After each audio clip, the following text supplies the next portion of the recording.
Iran থেকে আবারও ক্ষেপণাস্ত্র নিক্ষেপ করা হয়েছে বলে দাবি করেছে ইসরায়েল। ইরানের রাষ্ট্রীয় টেলিভিশনেও নতুন করে হামলা শুরুর কথা বলা হয়েছে। আল জাজিরা খবরে বলা হয়, ইসরায়েলি সেনাবাহিনী জানিয়েছে কিছুক্ষণ আগে ইরান থেকে ক্ষেপণাস্ত্র নিক্ষেপ করা হয়েছে।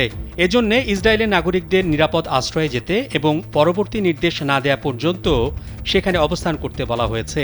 এদিকে ইরানের রাজধানী তেহরানের বাসিন্দারা সিএনএনকে জানিয়েছে, রোববার বিকালে শহরে আবারও কয়েকটি শক্তিশালী বিস্ফোরণ অনুভূত হয়েছে। ইরানের রাষ্ট্রীয় সংবাদ মাধ্যম জানিয়েছে, শহরের পশ্চিমাঞ্চলের একাধিক আবাসিক এলাকায় বিস্ফোরণ ঘটেছে।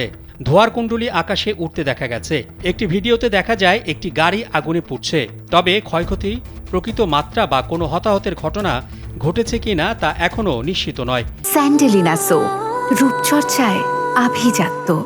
বিস্ফোরণের খবর আসার সময়ই ইসরায়েলের প্রতিরক্ষা বাহিনী এক প্রেস ব্রিফিংয়ে জানায়, ইরানে আবারও হামলা চলছে।